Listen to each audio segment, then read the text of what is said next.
وسلام على عباده الذين اصطفى. بسم الله الرحمن الرحيم. وأتموا الحج والعمرة لله. صدق الله العلي العظيم. حضرات و خواتین، جیسا کہ بتایا گیا کہ ظہر سے پہلے کی مجلس میں حج کے وہ اعمال جو کرنے کے ہیں کہ فرض کیا کیا ہیں جس کو کرنا ہے، واجب کیا کیا ہیں جس کو کرنا ہے، اور کرنے کا طریقہ کیا ہے، اس کی ترتیب کیا ہے، وہ ساری تفصیلات آپ کے سامنے بیان کی. اور حج کا جو دوسرا رخ ہے جس سے بچنا ضروری ہے. شریعت کے اندر دونوں بھی چیزیں ضروری ہیں. جن چیزوں کے کرنے کا حکم ہے اس کو کرنا ہے، جن چیزوں سے بچنے کا حکم ہے اس سے بچنا ہے.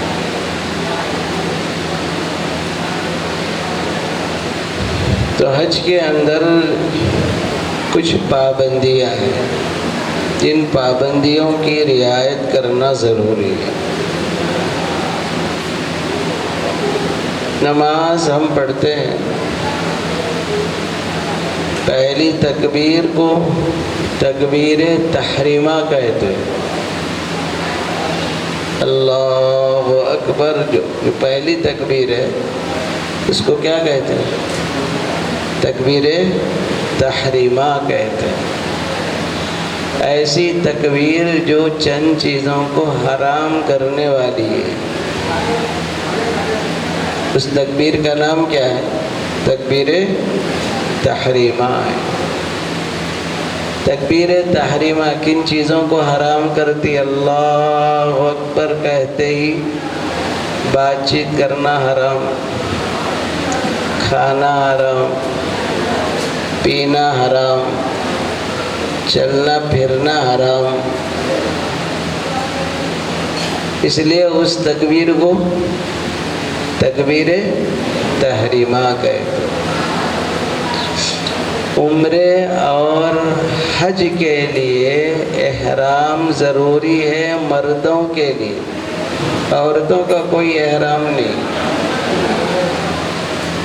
وہ سر پر دوپٹہ ایسا ڈالنا ہے بال دکھائی نہ دے، کافی ہے. وہ کوئی بھی دوپٹہ ڈال سکتی. اب احرام والے احراموں میں بزنس کرنا ہے تو لیڈیز میں بھی کچھ بزنس ہو جانا چاہیے، بلکہ وہ الگ سے ایک وائٹ کپڑا نکال کے بولے یہ عورتوں کا احرام ہے. کہیں بھی نہیں ہے کتابوں میں احرام. مردوں کا حقیقی احرام ہے، عورتوں کا بزنس پینٹ احرام ہے.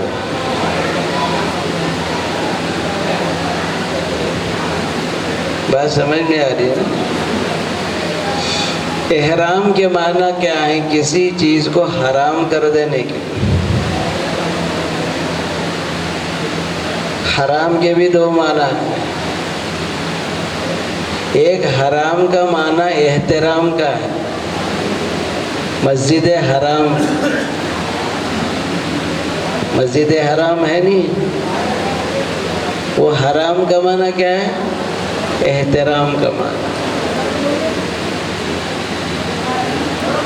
اور یہ احرام کسی چیز کو حرام کر دینا، یہ نیت کرنے کے بعد چند چیزیں حاجی کے لیے حرام ہو جاتی ہیں، خواہ مرد ہو خواہ عورت ہو.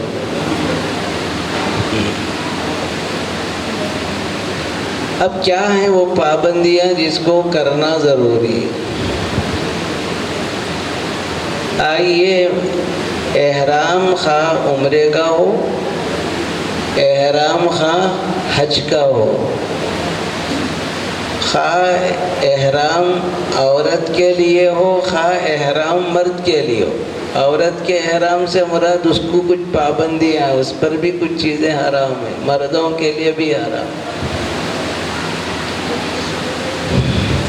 یہ بات یاد رکھیں، جب تک آپ نیت نہیں کریں گے کتنی ہی مرتبہ آپ یہ کپڑا ڈال کے رکھیں پابندی لاگو نہیں ہوتی.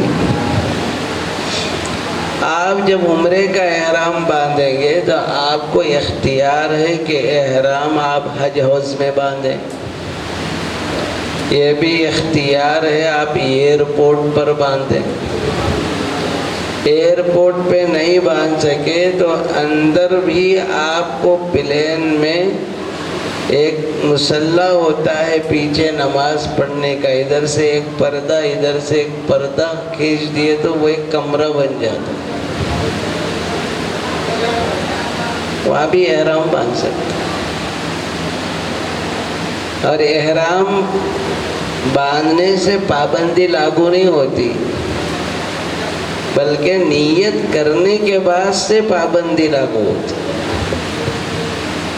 نیت جب تک آپ نیت نہیں کرے آپ پر پابندی لاگو نہیں ہوتی. اب آپ نیت کب کریں گے؟ پلین میں بیٹھنے کے بعد. اصل جو نیت کا پوائنٹ ہے جس کو میقات کہتے ہیں وہ یلملم ہے. کیا ہے حاجی صاحب؟ یلملم. تقریباً 6 گھنٹے کا سفر ہے آپ کا. آخری 5.5 گھنٹے کے بعد وہ آتا یلملم. اب یہاں آپ کی اس سے پہلے نیت ضروری ہے. آپ اس سے پہلے بہت پہلے بھی کر سکتے ہیں، لیکن اگر نہیں کر سکے تو آخری مرحلے حج ہاؤس سے جانے والے تقریباً سعودی فلائٹ سے ہی جاتے ہیں. بعض انڈین بھی ہوتی ہیں تو بس سعودی کی جو پلین ہے اس میں اعلان ہوتا ہے کہ میقات آ رہا ہے یلملم. جو لوگ نیت نہیں کرے ہیں نیت کر لیں. تب تک آپ نیت کرنے کی ٹائمنگ رہتی. اب کبھی کبھار حاجی صاحب کھا لیتے ایسا سو جاتے، جدہ جانے کے بعد بولتے نیت ہی نہیں کرا، آپ وہاں کرنا چاہتے. نیت پہلے ہو جانا چاہیے. اس لیے دیکھ لیجیے، ہو سکتا ہے کہ کھانے پی لینے کے بعد نیند کا غلبہ آ جاتا، کبھی سو گئے تو پورا ہی سو جاتے. احتیاطاً نیند کے غلبے کے اندیشے کی وجہ سے پہلے ہی نیت کر لیں، زیادہ اچھا ہے. جب نیت کریں گے، عمرے کی نیت کریں یا حج کی نیت کریں تو تلبیہ پڑھنا ضروری. نیت بھی ضروری، تلبیہ ضروری ہے. پھر ایک بار تلبیہ بآواز بلند پڑھیں. لبیک اللہم لبیک لبیک لا شریک لک لبیک ان الحمد والنعمت لک والملک لا شریک لک لبیک اللہم لبیک لبیک لا شریک لک لبیک ان الحمد والنعمت لک والملک لا شریک لک لبیک اللہم لبیک لبیک لا شریک لک لبیک ان الحمد والنعمت لک والملک لا شریک لک. اس طرح آپ تلبیہ جب بھی پڑھیں کم از کم 3 مرتبہ، اس سے کم نہیں، زیادہ جتنا پڑھو کوئی حد نہیں.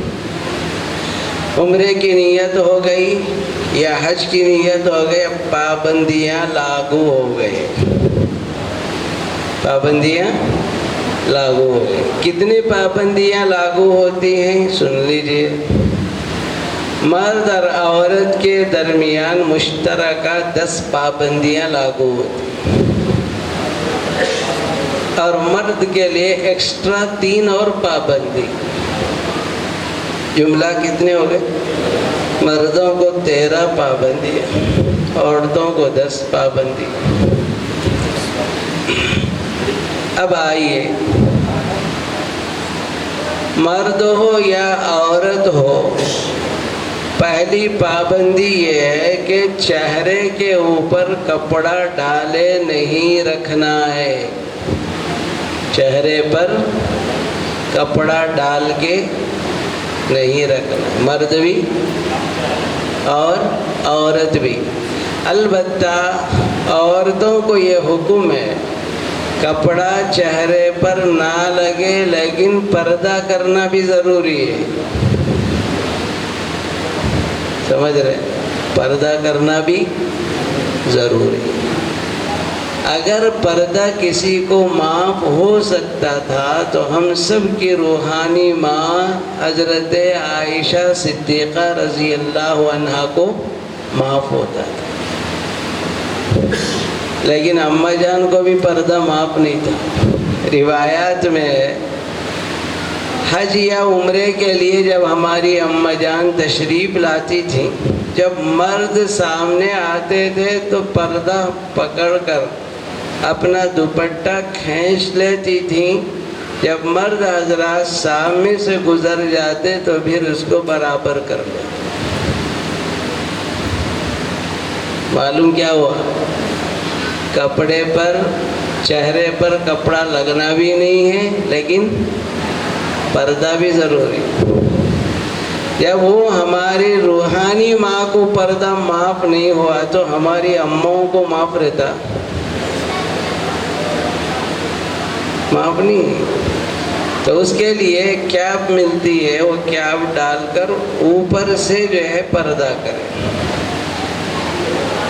عورتیں بوڑھی ہو گئی ہیں، کمزور ہو گئی ہیں، تو بوڑھیوں کے مسئلے الگ ہیں، مگر جوانوں کو تو پردہ کرنا کیا ہے؟ ضروری ہے، لازم ہے۔ تو کیپ ملتا ہے، وہ کیپ ڈال کر اوپر سے چھوڑیں گے تو پردہ کا پردہ بھی ہو جائے گا، کپڑا چہرے پر نہیں لگے گا۔ مردوں کو بھی چہرہ کھلا رکھنا ہے۔ بعض حاجی حضرات کیا کرتے؟ اوڑھ لے کے سو جاتے۔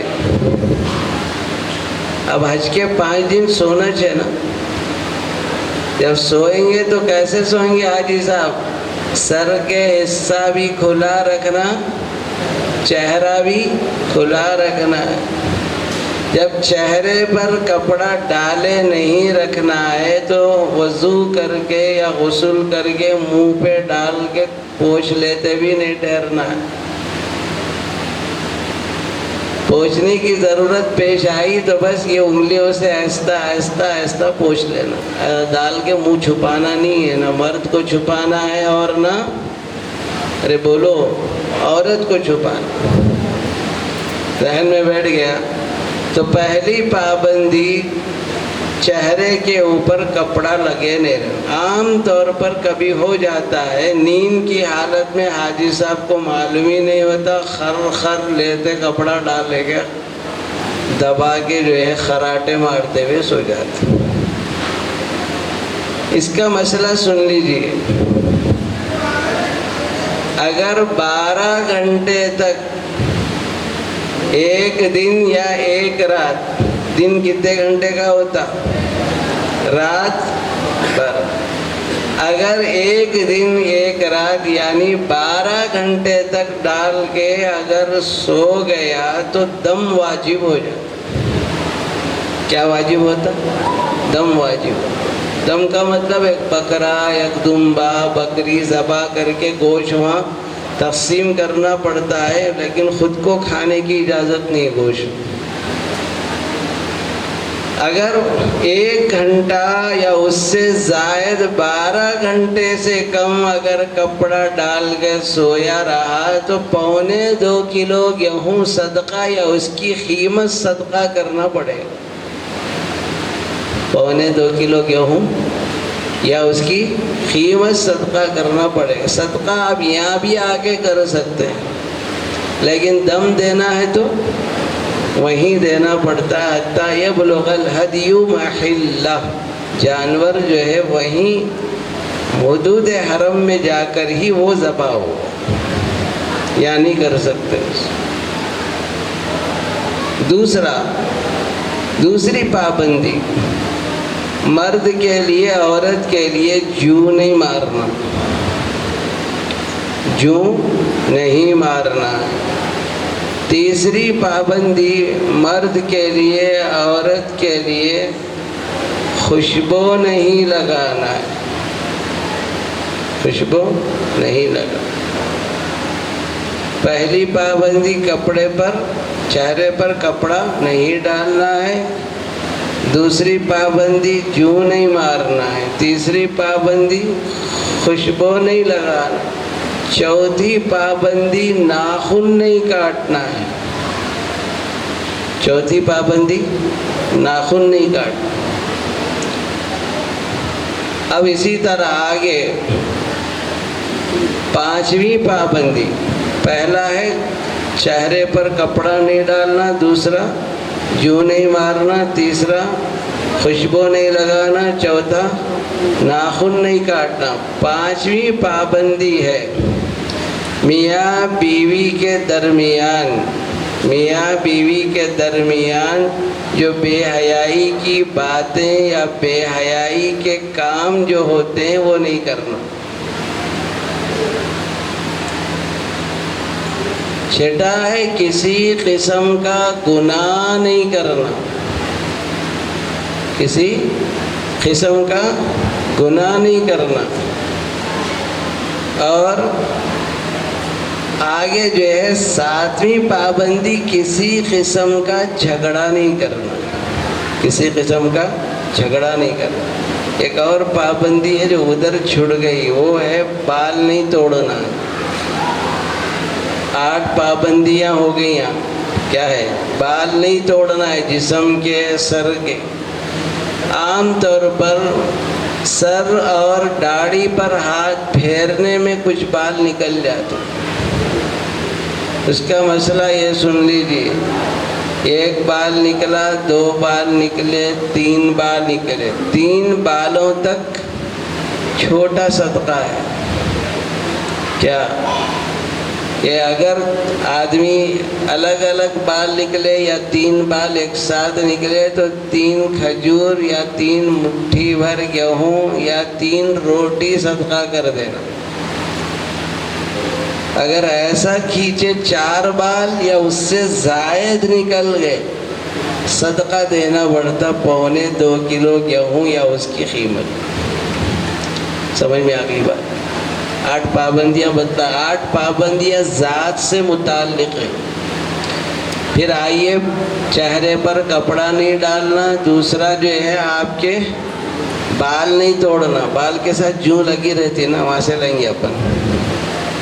پہلا جو ہے چہرے پر کپڑا نہیں ڈالنا، دوسرا بال نہیں توڑنا، تیسرے جوں نہیں مارنا، چوتھے خوشبو نہیں لگانا، پانچواں ناخن نہیں کاٹنا، چھٹا ہے کسی قسم کی بے حیائی کی بات یا بے حیائی کا کام نہیں کرنا، ساتواں ہے کسی قسم کا گناہ نہیں کرنا، جھوٹ، چوری، چغلی، غیبت عام حالات میں منع ہے، احرام میں بدرجہ اولا منع، ولا جدال فی الحج، پھر احرام کی حالت میں جھگڑا نہیں کرنا۔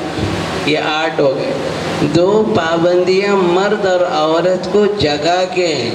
حدود حرم جو مکہ المکرمہ سے 7 کلومیٹر دور پر آپ دیکھیں ہوں گے، کمان ریحال والی آتی نا بھائی، ریحال والی جو کمان آتی، یہاں سے حدود حرم شروع ہو جاتی۔ اب یہ جگہ بھی حاجیوں کی پابندی کی ہے کہ یہاں شکاری جانور کا شکار نہیں کرنا ہے، یہاں کے درخت کے پھل پودے وغیرہ نہیں توڑنا، تو یہ کوئی بھی نہیں کرتا ہوں، پابندیوں میں ہے یہ بھی۔ یہ ذات سے متعلق 8 ہے، جگہ سے متعلق 2 ہے۔ کتنے ہو گئے حاجی صاحب؟ 10۔ 3 پابندی اس کے خلاف ہیں، 3 پابندیاں مردوں کو ہیں، عورتوں کو اس کا الٹا ہے، یعنی ان کو نہیں ہے پابندی۔ مردوں کو پہلی جو پابندی ہے کہ مرد جیسے چہرہ کھلا رکھے گا وہ سر بھی کھلا رکھے گا. مرد کیا کرے گا؟ چہرے کے ساتھ سر کا حصہ بھی کھلا رکھے. سر پر رومال ڈالنا نہیں، پگڑی نہیں باندھنا، ٹوپی نہیں لگانا حالت احرام. دوسرا، عورت کے لیے کیا ہے؟ عورت کو اس کا برخلاف ہے کہ عورت سر کے بالوں کو ایسے ڈھانپے گی کہ کوئی بال دکھائی نہ دے. کوئی بال دکھائی نہ دے. کس کے لیے؟ عورت کے لیے. بالوں کو چھپائے رکھنا. لیکن اگر وہ غسل کرنا چاہ رہے ہیں یا وضو ہے، وضو کے موقع پر اوڑھنی دوپٹہ نکال کے بالوں پر مسح کرنا ضروری ہے. بعض عورتیں منصاف نکالو نکو بولے بول کے اس کے اوپر سے جو وضو کرے تو وضو نہیں ہوتا. مسح کس پہ کرنا ضروری ہے؟ بالوں پر ہونا ضروری ہے.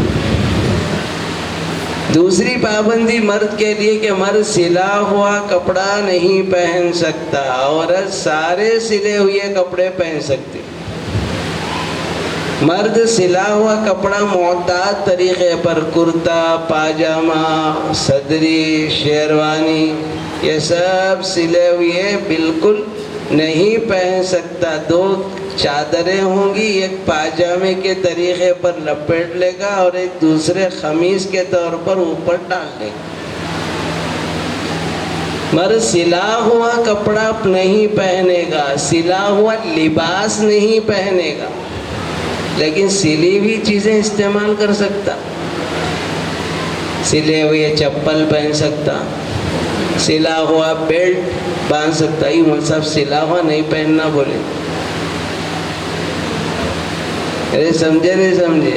لباس پہننا منع ہے لیکن بیلٹ سلا ہوا باندھنا منع نہیں ہے. سلی ہوئی تھیلی رکھنا منع نہیں ہے. سلی ہوئی بیڈشیٹ ڈال لینا منع نہیں. بعض لوگوں اتنا ایسا لگتا ہے صاحب تکیا سر کے نیچے رکھے ہوئے تھے، بولے ارے سلا ہوا ہے صاحب، بس اٹھا کے پھینک دیا ہوگا. سمجھ رہے نہیں سمجھ رہے؟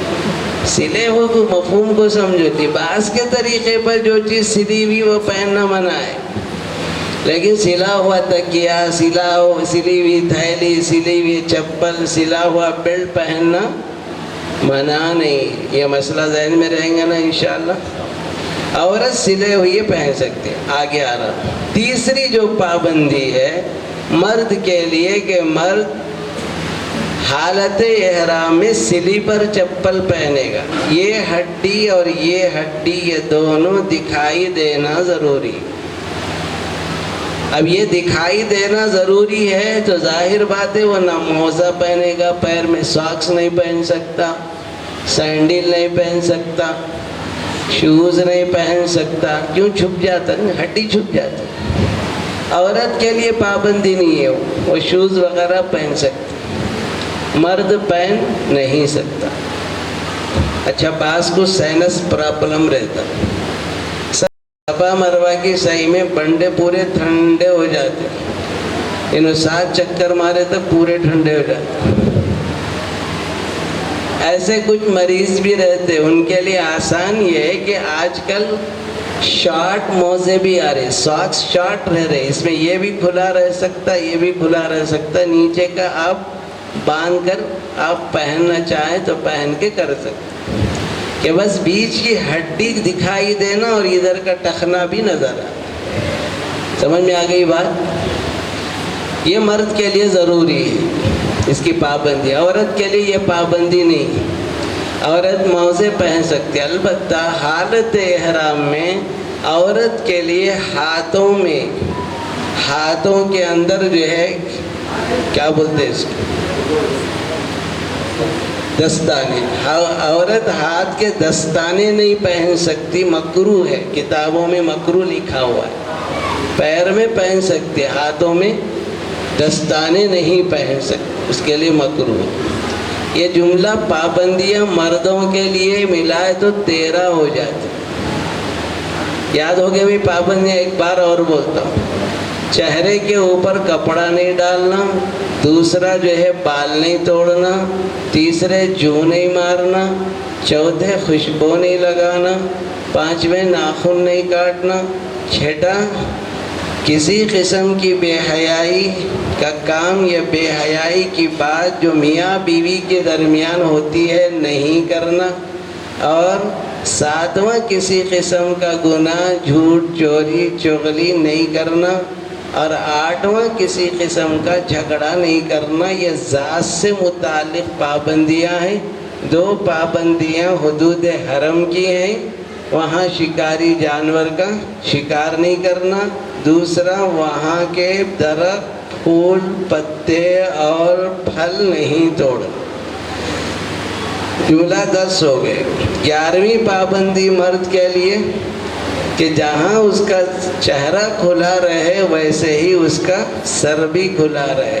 12ویں پابندی مرد سلے ہوئے کپڑے لباس نہیں پہن سکتا، عورت پورے سلے ہوئے کپڑے پہن سکتی ہے۔ اور 13ویں پابندی مرد کے لیے حالت احرام میں درمیانی قدم کی ہڈی اور یہ ٹخنا دکھائی دینا ضروری ہے، اس لیے سلیپر پہنے گا۔ عورت کے لیے سلیپر نہیں، وہ شوز ساکس وغیرہ سب پہن سکتے۔ کتنے پابندیاں ہو؟ 13 پابندی۔ حاجی صاحب گڑبڑ کہاں کرتے؟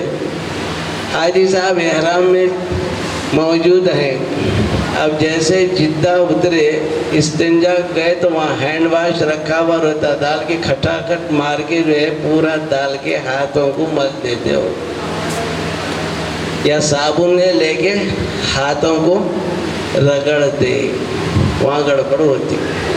یاد رکھو اگر تھوڑا لگایا چوتھائی حصے سے کم میں لگا، یاد آئے تھے آپ پر جو ہے اس کے اوپر دم واجب نہیں ہوتا، صدقہ واجب ہوتا، لیکن آپ پورا دونوں ہاتھوں کو خوشبو لگا لیے، پورے ہاتھوں کو خوشبو لگایا۔ اگر اس میں خوشبو نہیں ہے تو دم نہیں ہے نہ صدقہ، لیکن خوشبو کچھ نہ کچھ رہتی۔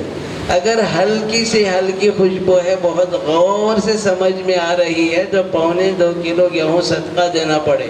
اگر خوشبو تیز ہے تو پھر 1 بکرا دم دینا واجب ہے۔ بات سمجھ میں آئی؟ اس کا لحاظ رکھنا ضروری ہے۔ اب آئیے طواف کا جو ہے سلسلہ ہے۔ طواف عمرے کا ہو، طواف زیارت ہو یا نفلی طواف، آپ کو وضو کے ساتھ کرنا ضروری ہے، بغیر وضو کے طواف نہیں ہوتا۔ صفا مروہ کی سعی میں وضو سے ہونا سنت ہے۔ صفا مروہ کی سعی میں اگر وضو ٹوٹ جائے تو پریشانی کی بات نہیں، آپ سعی اسی حالت میں کر سکتے ہیں،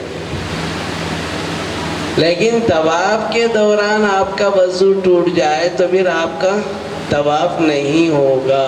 آپ جہاں آپ کا وضو ٹوٹا ہے رک کر سیدھے جائیں، وضو کر کے آئیں، دیکھیں اگر 3 چکر بھی پورے نہیں ہوئے تھے، 2 کے اندر ہو گیا تھا، 3 کے اندر وضو ٹوٹ گیا تو وضو کر کے پھر شروع سے کرے، زیادہ اچھا ہے، زیادہ اچھا ہے۔ لیکن جو شخص کے بوڑھا ہے، ضعیف ہے، پھر طواف کرنا شروع سے مشکل ہے تو جہاں سے چھٹا وہیں سے کرے، جہاں سے چھٹا ہوا ہے وہیں سے کرے۔ اگر 4 چکر کے بعد وضو ٹوٹ گیا تو سب کے لیے یہی حکم ہے کہ جہاں سے ٹوٹا ہوا ہے وہاں سے وضو آ کے کمپلیٹ کرے۔ اور یہ بات بھی یاد رکھے، الطواف بالبیت صلاۃ، بیت اللہ کا طواف کرنا کیا ہے؟ نماز پڑھنا ہے۔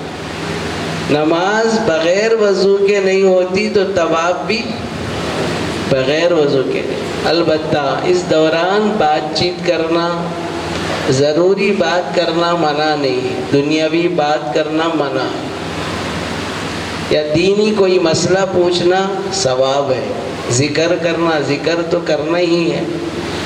اب آئیے اس سلسلے میں تھوڑا طواف کا طریقہ میں بتلا دوں، کیونکہ آپ کو نفل طواف بھی کرنا پڑتا ہے۔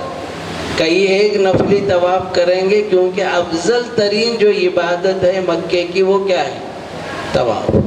زیادہ سے زیادہ طواف کریں آپ۔ اس کا طریقہ کیا ہے کہ جب آپ طواف کرنے کے لیے آئیں گے تو حجر اسود کے سامنے پہنچیں گے، پہلے نیت کر لیں گے، اللہ میں طواف کی نیت کر رہا ہوں۔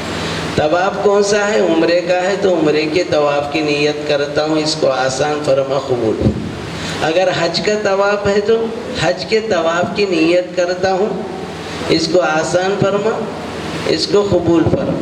اگر نفل طواف کرنا چاہ رہے اے اللہ میں نفل طواف کی نیت کرتا ہوں، اس کو آسان فرما، اس کو قبول فرما۔ اب بہت سے لوگ چاہتے ہیں کہ صاحب مرحومین کی طرف سے عمرہ کریں، مرحومین کی طرف سے نفل طواف کریں۔ دیکھیں اس وقت کے بڑے بزرگ فرما رہے ہیں بندے کی نیت میں کمی ہے، اللہ کے خزانوں میں کوئی کمی نہیں۔ بندے کی نیت میں کمی ہے، اللہ کے خزانوں میں کمی نہیں ہے۔ آپ کیا کریں گے؟ جو بھی آپ مرحومین کی طرف سے کرنا چاہ رہے ہیں تو آپ نیت کر سکتے ہیں اللہ اس کا ثواب سارے انبیاء کرام کو، خصوصاً ہمارے آقا سیدنا محمد رسول اللہ صلی اللہ علیہ وسلم کو، تمام صحابہ کو، تمام صحابیات کو، میرے تمام رشتہ دار کو، سارے نانیال کے رشتہ دار، دادیال کے رشتہ دار، سسرال کے رشتہ دار۔ کتنے رشتے ہو گئے؟ 3 ہو گئے نا بھائی۔ دادیال کے رشتہ دار، نانیال کے رشتہ دار، سسرالی رشتہ دار، میرے جتنے دوست احباب ہیں، خاص طور پر میرے والدین، خاص طور پر دادا دادی، جس کا نام لینا پوری نیت کرو۔ حتیٰ کہ ذوالفقار نقشبندی دامت برکاتہم فرماتے ہیں آدم علیہ السلام سے لے کر آخر تک آنے والے ایمان والے کو اس کا ثواب پہنچا، اللہ کے خزانے میں وہ بھی کمی نہیں۔ نیت وسیع رکھیں گے نا انشاءاللہ۔ انما الاعمال بالنیات، عمل کا دار و مدار کس پہ ہے؟ کتوں کی نیت کرتے ہیں؟ وہ ساری نیتیں اس کے اندر شامل۔ تو آپ سب سے پہلے طواف کے لیے جب آ جائیں گے تو حجر اسود کا کونا پہچاننے کے لیے علامت یہ ہے، اس پر آپ کو اللہ اللہ اللہ اللہ نظر آئے گا۔ وہ کونا ایسا اللہ اللہ لکھا ہوا کسی کونے پہ نہیں۔ سمجھ میں آ رہے ہیں حاجی صاحب؟ حجر اسود کی نشانی کیا ہے؟ یہاں اللہ اللہ لکھا ہوا ہے اور اس کے پیچھے گرین لائٹ ہے جو اس کے آپ جب سامنے آئیں گے تو آپ کے سر کے اوپر رہتی وہ۔ تو سب سے پہلے 2 کام کرنا ہے، ایک استقبال ہے، دوسرا استعلام ہے۔ استقبال یہ ہے اپنے دونوں ہاتھوں کو کانوں تک اٹھا کر اللہ اکبر کہہ کر جیسے نماز عید میں چھوڑتے ویسا چھوڑ دینا۔ نہیں سمجھے؟ یہ ہے استقبال۔ پہلی دفعہ جیسے آپ نماز پڑھتے تو کانوں تک ہاتھ اٹھانا ہے، اور حدیث میں کیا فرمایا اللہ کے نبی نے؟ بیت اللہ کا طواف کرنا نماز پڑھنا ہے۔ تو نماز کے شروع میں دونوں ہاتھوں کو کانوں تک اٹھاتے نہیں اٹھاتے؟ مرد حضرات کانوں تک اٹھانا، عورتیں کندھوں تک ہاتھ اٹھائیں، پھر چھوڑ دینا۔ یہ کیا ہے؟ استقبال ہے۔ کیا ہے حاجی صاحب؟ یہ پہلی دفعہ کرنا ہے، 7 چکروں میں سے پہلی چکر میں ہی کرنا ہے، صرف پہلی چکروں میں پہلی چکر کرنا ہے 7 میں سے۔ اس طرح ہاتھ اٹھا کر نیچے چھوڑ دینا، پھر آگے بڑھا کر بسم اللہ اللہ اکبر کہہ کر اس کو بوسا دینا۔ بسم اللہ۔ دعائیں بہت ہیں۔ اب آپ حجر اسود سے آگے بڑھے، سامنے مقام ابراہیم ہے، آپ درود ابراہیم پڑھ لو۔ کیا پڑھیں گے حاجی صاحب؟ درود ابراہیم، اللہم صلی علی محمد وعلی آل محمد کما صلیت علی ابراہیم وعلی آل ابراہیم انک حمید مجید۔ پھر اس کے بعد وہاں سے آپ جیسے موڑے حتیم آتا، گول جو دائرہ آتا، وہاں آپ سوم کلمہ پڑھنا۔ سبحان اللہ والحمد للہ ولا الہ الا اللہ واللہ اکبر ولا حول ولا قوة الا باللہ العلی العظیم. یہ حضرت آدم علیہ السلام پڑھتے تھے. پھر اس کے بعد جیسے ہی تیسرا کونا جب شروع ہو جائیں گا، چہاروں کلمہ پڑھنا حاجی صاحب، سارے نبیوں کی دعا ہے. کیا پڑھنا ہے؟ چاروں کلمہ. کیا؟ لا الہ الا اللہ وحدہ لا شریک لہ لہ الملک ولہ الحمد یحیی ویمیت وہو علی کل شیء قدیر. پھر اس کے بعد آپ حجر اسود کی طرف جا رہے ہیں، رکن یمانی سے حجر. اب آپ کو ربنا آتنا فی الدنیا حسنہ وفی الآخرۃ حسنہ وقنا عذاب النار وادخلنا الجنۃ مع الابرار یا عزیز یا غفار یا رب العالمین. طواف کرتے ہوئے آپ داہنا جو مونڈھا ہے وہ کعبے کی طرف رہنا، سامنے دیکھ کر چلنا. ایسا منہ اس کی طرف کر کے سینے کے ساتھ طواف نہیں کرنا. کر کے ایسا کرا تھا، پلٹ کے آگے سیدھا کرو. اگر بھیڑ بھاڑ ہے تو چل جائے گا، بھیڑ بھاڑ کی وجہ سے عذر ہے، پلٹ کے آنا مشکل ہے. یاد رکھنا طواف کرتے وقت بیت اللہ کو دیکھنا منع ہے، بے ادبی ہے. طواف کرتے ہوئے بیت اللہ کو دیکھنا منع ہے. پھر اس کے بعد طواف سے فارغ ہو کر دیکھنا رحمت ہی رحمت ہے. تو مقام ابراہیم کے پاس سے گزرے، درود ابراہیم. اس کے بعد کے کونے سے تیسرا کلمہ، اس کے بعد کا کونے سے چوتھا کلمہ، اس کے بعد ربنا آتنا فی الدنیا حسنۃ وفی الآخرۃ حسنۃ وقنا عذاب النار. اس طرح آپ 7 چکر کریں گے. پہلا استقبال، پھر ہاتھ چھوڑنا، پھر استعلام. یہ استعلام کتنی دفعہ ہونا؟ یہاں تک کہ آپ 7 چکر کریں تو آخری اینڈ میں آپ ہاتھ بتا کر بوسہ لے لیں. کتنے ہو جائیں گے بوسے؟ 8 بوسے ہو جائیں. کتنے بوسے؟ پھر آپ زمزم پینے کے بعد صفا مروہ کی سعی کے لیے جائیں گے تو پھر ایک اور دفعہ حجر اسود کی طرف اشارہ کر کے بوسہ لینا. کتنے ہو جائیں گے؟ 9 بوسے. یہ مستحب ہے. اگر آپ کو وہاں زمزم پینے کے بعد چلے گئے، اگر وہاں سے آپ کو دکھ رہی ہے ہری لائٹ، غور کریں تو نظر آتا ہے حجر اسود کے مقابل ہے، تو وہاں سے بھی اشارہ کر کے بوسہ لے سکتے. پھر صفا مروہ کی سعی کر لینا. دیکھو صرف فرق یہ ہے، حجر اسود اور صفا مروہ کی سعی کے درمیان فرق ہے. حجر اسود میں بیت اللہ کے طواف میں آپ کا طواف اسٹارٹ ہوتا ہے حجر اسود سے، ختم ہوتا ہے حجر اسود پر. صفا مروہ کی سعی میں ایسا نہیں ہے. صفا سے لے کے مروہ گئے آپ، 1 چکر ہوتی، پھر مروہ سے صفا 2، پھر صفا سے مروہ 3، پھر مروہ سے صفا 4، پھر صفا سے مروہ 5، پھر مروہ سے صفا 6، پھر صفا سے مروہ. کہاں ختم ہوئی حاجی صاحب؟ مروہ پہ ختم ہو گئی. اگر آپ کی چکر صفا پہ ختم ہو رہی تو سمجھو کہیں گڑبڑ ہو رہی ہے. بات سمجھ میں آ رہی نہیں آ رہی؟ یہ مسائل ہیں جس کو ذہن میں رکھنا. زیادہ سے زیادہ نفلی طواف بھی کرو، قرآن کی تلاوت بھی کرو. ایک بزرگ نے کیا ہی بہترین عبادت فرمایا کہ ہاتھ میں کتاب اللہ ہے، زبان پر کلام اللہ ہے، سامنے بیت اللہ ہے، اللہ ہی اللہ ہے. ہاتھ میں کتاب اللہ، زبان پر کلام اللہ اور سامنے بیت اللہ. اللہ تعالی ہم سب کی عبادات کو اپنے کرم سے قبول فرمائے. سبحان ربک رب العزت عما یصفون وسلام علی المرسلین.